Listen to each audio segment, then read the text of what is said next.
Le jour du rendez-vous d'installation de la fibre optique, votre présence est indispensable, car il convient préalablement à la pose de valider avec le technicien le parcours précis d'installation de la fibre dans les pièces de votre logement.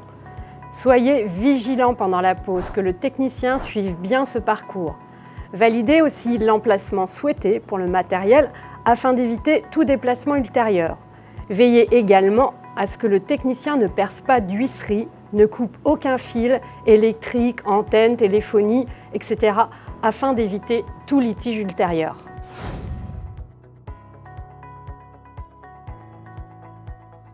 Votre opérateur est responsable de la bonne exécution des travaux d'installation et doit répondre des dégradations qui ont été causées par le technicien.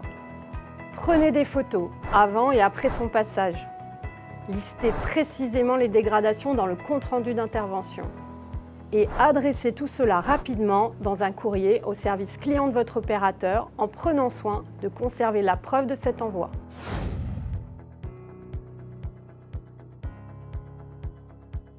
Demandez à votre opérateur de procéder aux réparations. Soit il va s'occuper des travaux, soit il va vous demander de lui adresser un ou plusieurs devis détaillés qu'il devra valider avant que vous ne fassiez réaliser les travaux.